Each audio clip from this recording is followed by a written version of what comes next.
Hello everyone, welcome to Unacademy accelerate. कैसे हैं आप लोग? तो मैं हूं पंकज सिंह और इस एनिमेटेड सीरीज़ में मैं फिर से आपके साथ हूं। और आप सभी को पता है कि इस सीरीज़ में हम लोग यूरोडोप के क्वेश्चन हों, क्रोटोप के हों, पाथफाइंडर के हों या फिर पुराने आईआईटी के क्वेश्चन हों, उसको with the help of animation समझते हैं। ठीक है, तो सबसे पहले देखते हैं कि आज का क्वेश्चन क्या है। तो आज के क्वेश्चन की बात करें तो बहुत प्यारा सा क्वेश्चन है। अगर यूरोडोप की बात करें 264th क्वेश्चन है रोटेशनल मैकेनिक्स का, लेकिन इसमें सर्कुलर मोशन भी यूज़ कर रहे होंगे आप लोग, एनएलएम भी यूज़ कर रहे होंगे, एनर्जी कंजर्वेशन भी यूज़ कर रहे होंगे, रोलिंग भी यूज़ कर रहे होंगे। तो मज़ेदार सवाल है। और जो एनिमेशन है मतलब बहुत शिद्दत से हमने बनाई है कि भाई हमें एंकर शिफ्ट करना पड़ा जब हमें कॉर्नर पे रोल कराना तो बहुत मज़ा आएगा आपको। ठीक है, तो पहले मैं आपको क्वेश्चन दिखाता हूँ कि है क्या। तो एक यूनिफॉर्म सॉलिड सिलेंडर, आपने पहले अगर इसको किया हुआ है तब भी आपको इसको देख करके बहुत मज़ा आने वाला है। ठीक है, तो देखिए एक यूनिफॉर्म सॉलिड सिलेंडर है ऑफ रेडियस 15 सेंटीमीटर। ये रोल कर रहा है हॉरिजॉन्टल प्लेन में, ये हॉरिजॉन्टल प्लेन में रोल कर रहा है, जो कि थोड़े टाइम बाद वो हॉरिजॉन्टल प्लेन इंक्लाइन प्लेन बन जाता है। ठीक है, और अल्फा जो गिवन है इट इज 30 डिग्री। ठीक है, तो find the maximum value of the velocity, ठीक है, which still permits the cylinder to roll on to the incline plane. मतलब ये जो वेलोसिटी v है इसकी मैक्सिमम वैल्यू कितनी दे दें ताकि ये इंक्लाइन पे जाके भी रोल करता रहे। अब इससे इंस्पायर्ड एक क्वेश्चन आईआईटी में भी पूछा गया था सब्जेक्टिव के टाइम पे, जिसमें बिल्कुल ये इंक्लाइन ना होकर के वर्टिकल वॉल बन गया था। ठीक है, तो यहाँ पे ऐसा कुछ है कि भाई अगर ज़्यादा वेलोसिटी दोगे तो कॉर्नर से जहाँ से वो इंक्लाइन पे आने की कोशिश करेगा वहाँ पे जंप ऑफ कर जाएगा, वहाँ पे क्या करेगा, जंप ऑफ कर जाएगा। ठीक है, तो हमें यहाँ पे ये देना है कि भाई कितनी वेलोसिटी मैक्सिमम दे सकते हैं कि वो स्टिल इंक्लाइन प्लेन पे भी बड़े प्यार से रोल करता रहे। ठीक है, तो सबसे पहले हम देखते हैं कि भाई ऑब्जर्व करते हैं कि भाई हो क्या रहा है इधर।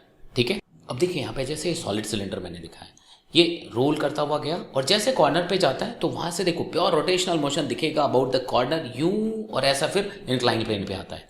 तो उसी कॉर्नर पे मोशन को ऑब्जर्व करना है। और किसके मोशन को ऑब्जर्व करना है? तो सेंटर ऑफ मास के मोशन को ऑब्जर्व करना है।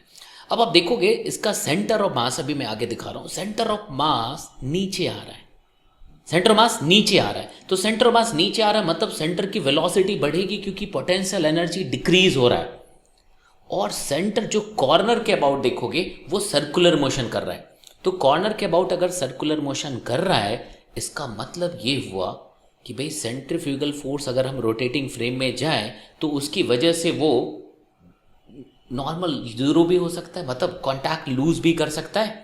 आप देखो कॉर्नर पे जैसे पहुंचता है तो कॉर्नर पे पहुंच के सर्कुलर मोशन दिख रहा है, कॉर्नर पे पहुंच के क्या दिख रहा है, सर्कुलर मोशन दिख रहा है। और हाइट नीचे आ रही है मतलब सेंटर ऑफ मास नीचे आ रहा है। तो सेंटर ऑफ मास नीचे आने का मतलब पोटेंशियल एनर्जी इज डिक्रीजिंग, तो ये क्या होगा, उसकी वेलोसिटी को भी बढ़ा रहा है। तो आप देखोगे सबसे लोएस्ट पॉइंट पे जब होगा उस सर्कुलर पाथ के, उस समय मतलब लोएस्ट वैल्यू ऑफ आप कह सकते हो कि भी पोटेंशियल एनर्जी उस सर्कुलर पाथ के हिसाब से थी। तो उस मोमेंट पे हम कह सकते हैं कि हाईएस्ट वेलोसिटी, मतलब कब तक कांटेक्ट लूज करने का मामला था, जब तक वो सर्कल में घूम रहा था, जब तक उसका सेंटर मास सर्कल में घूम रहा था। आप देखोगे स्टार्टिंग में जब वो हॉरिजॉन्टल प्लेन पे मूव कर रहा है सिलेंडर, तो centre of mass straight line पे ट्रैवल कर रहा है। इंक्लाइन प्लेन पे अगर वो सेफ तरीके से आ जाता है फिर वो स्ट्रेट लाइन पे ट्रैवल करेगा। लेकिन ये जो टाइम है जब तक उसका सर्कुलर मोशन हो रहा था, वही फाई एंगल तक का वो टाइम है, तो जब तक उसका सर्कुलर मोशन हो रहा था तब तक चांस था वो कांटेक्ट लूज कर ले। तो किस मोमेंट पे सबसे ज्यादा चांस है? जब अपने वो एक्सट्रीम पे होगा। तो देखिए यही जो मैं एक्सट्रीम की बात कर रहा हूं वो ये वाला एक्सट्रीम पॉइंट है। अब आप देखो कि भाई ये यहां से सर्कुलर पाथ, अगर हम सर्कुलर पाथ की बात करें तो वो इतना सा पाथ जो है वो सर्कुलर पाथ बन रहा है ये। ठीक है, तो अगर आप ये देखोगे तो यही पार्ट हमारा सर्कुलर पाथ है, ये वाला पाथ इतना सा ऐसा। ठीक है, तो अगर आप यहां पे देखिए तो जब सेंटर ऑफ मास टॉप पे है, मतलब सर्कुलर की बात कर रहा हूँ, सेंटर मास टॉप पे मतलब यहाँ पे, तो अगर आप यहाँ से देखो तो उसकी वेलोसिटी v नॉट गिवन है। ठीक है, तो यहाँ पे इसके सेंटर की वेलोसिटी v नॉट, तो प्योर रोलिंग है तो यहाँ पे एंगुलर वेलोसिटी हम ओमेगा नॉट लिख सकते हैं। ठीक है, इसके बाद क्या हुआ, वो रोल करता हुआ यहां से घूम रहा है, जैसा आप साइड में देख भी पा रहे हो, तो रोल करता हुआ घूम रहा है। बट देखो पोटेंशियल एनर्जी डिक्रीज हुई, देखो पहले सेंटर ऑफ मास इस हाइट पे था। ठीक है, अगर आप पहले सेंटर ऑफ मास की बात करोगे तो वो इस हाइट पे था, इसको हम इनिशियल हाइट लिख सकते हैं। अब वो इस हाइट पे पहुंच गया, तो अगर आप यहां से देखो तो इसको मैं ऐसा लिख दूँ ताकि आपको समझ आए।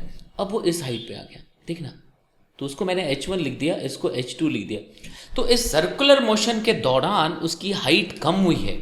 हाइट कम हुई मतलब पोटेंशियल एनर्जी कम हुआ, मतलब सेंटर की वेलोसिटी जो v नॉट है यहाँ पे बढ़ते बढ़ते वो कुछ v हो गई, ठीक है। अब इस पॉइंट के अबाउट यहाँ पे प्योर रोटेशनल मोशन हुआ, प्योर रोटेशनल मोशन हुआ, तो इस पॉइंट पे आके वो v हो गई। तो clearly v is greater than v not, जो शुरू में v था v नॉट उससे बढ़ गया।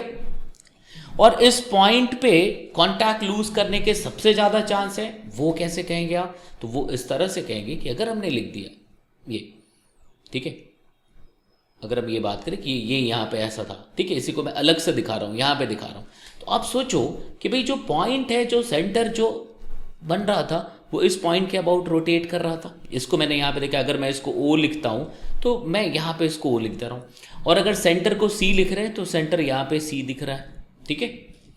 अगर हम सेंटर को सी लिख दें तो सेंटर यहाँ पे सी दिख रहा है ये हमारा, ठीक है। और सेंटर पे सी दिख रहा है मतलब ये देखो लाइन हो गया।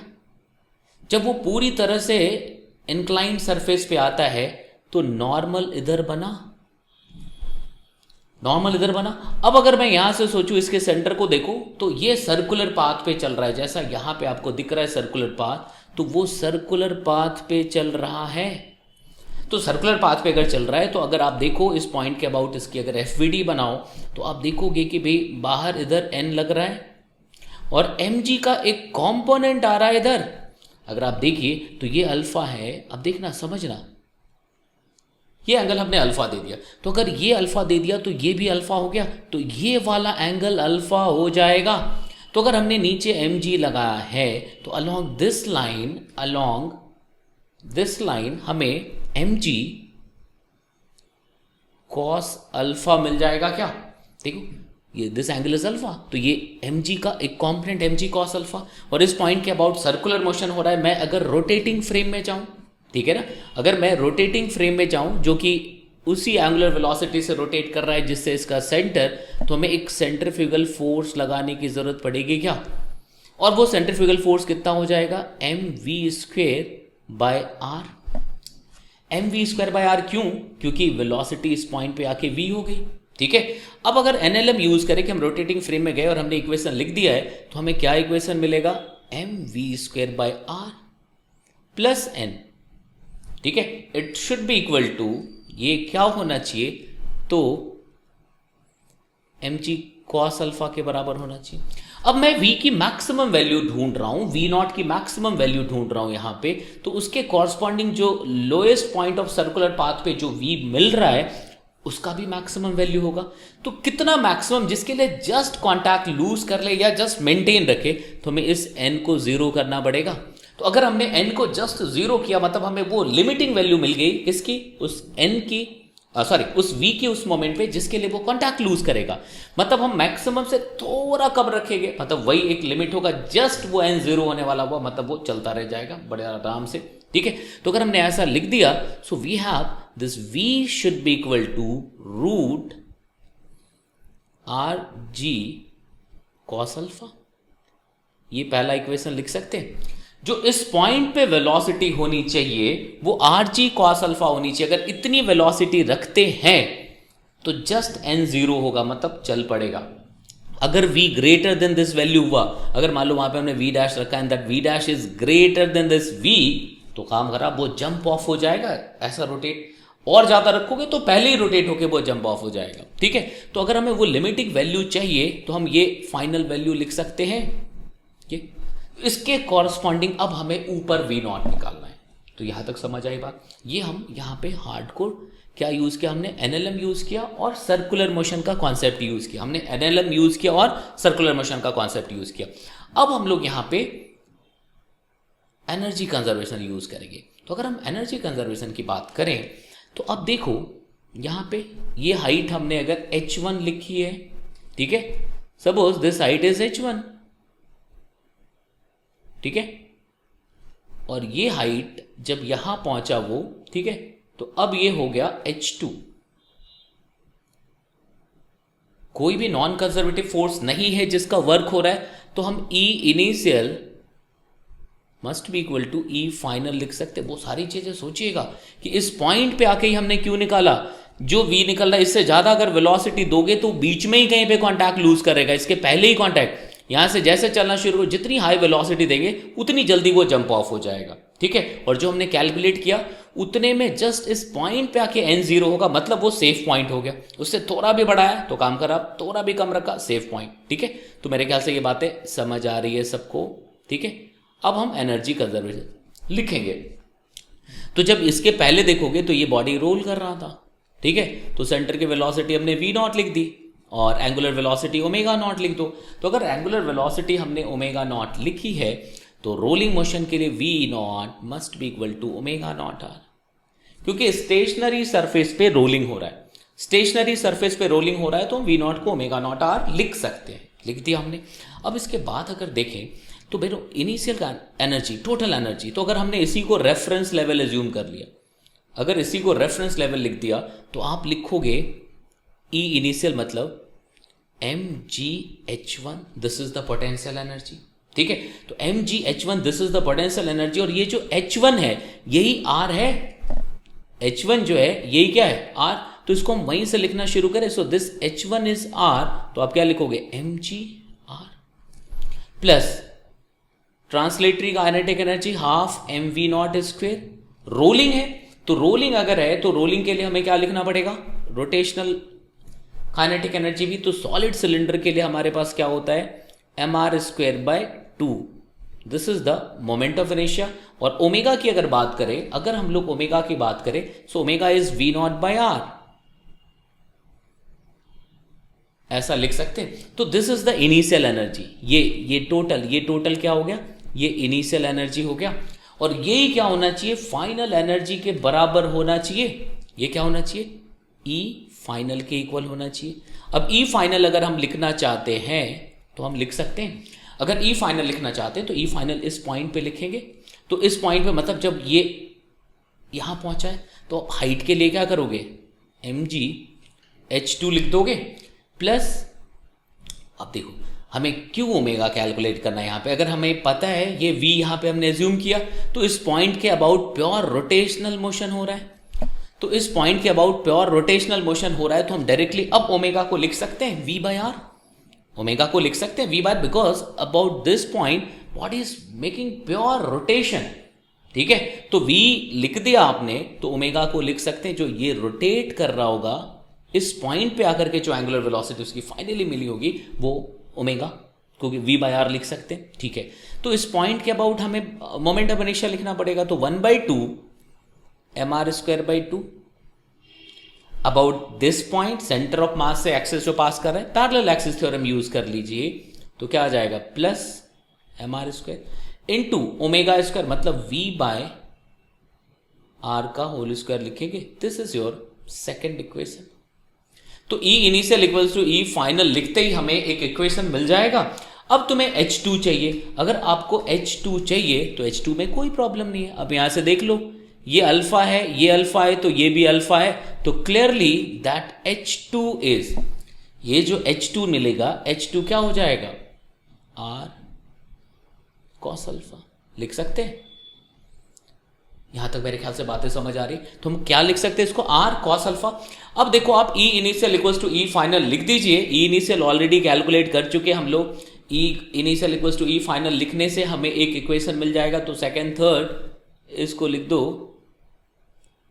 फोर्थ, यही फाइनल यहां पे पुट करना H2 की वैल्यू। तो अब आपके पास सारे सफिशिएंट नंबर ऑफ इक्वेशंस हैं। आप यहां से देखो V, तो उस V के प्लेस पे हम लोग यहां से लिख सकते हैं। यहां से देखो V नॉट और V में रिलेशन आ जाएगा। यहां पे सारी चीजें गिवन है।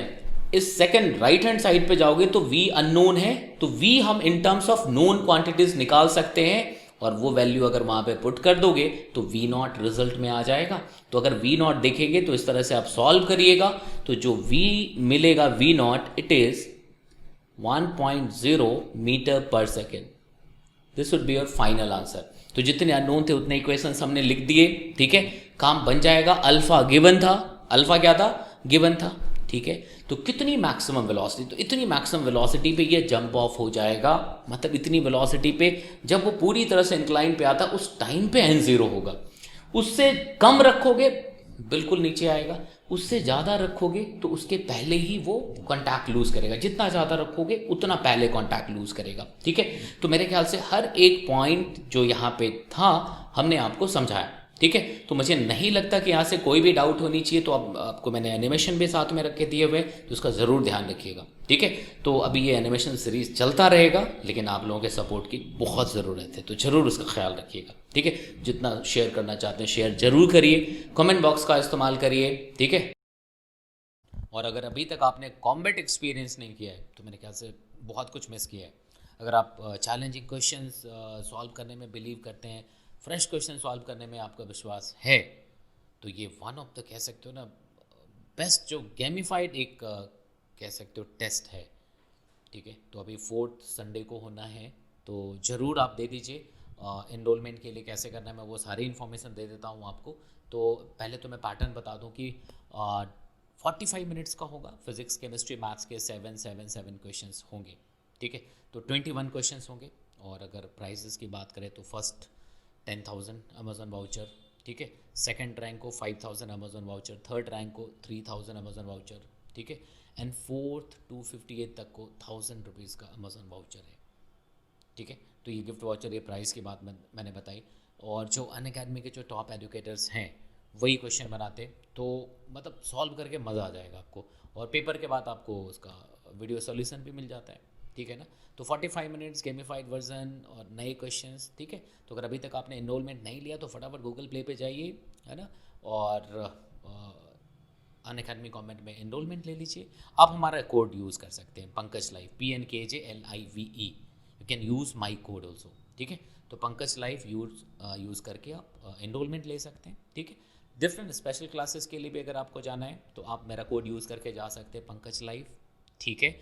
और प्लस सब्सक्रिप्शन के लिए तो मैंने बताया कि आप 10% डिस्काउंट, स्ट्रेट अवे डिस्काउंट मिलना है अगर आप पंकज लाइव यूज़ करते हो, ठीक है। तो शेयर लाइक करना बिल्कुल मत भूलिएगा इस वीडियो को। अगर अभी तक आपने चैनल सब्सक्राइब नहीं किया तो प्लीज़ चैनल सब्सक्राइब करके बेल आइकन जरूर दबा दीजिएगा, ठीक है। तो चलिए फिर वापस आपसे मुलाकात होगी अगले एनिमेटेड सीरीज़ में ही। तो आपका सपोर्ट बहुत ज़रूरी है इसकी फ्रीक्वेंसी बढ़ाने के लिए, तो आप अपनी तरफ से जोर लगाते रहिए, ठीक है। फिर मिलते हैं।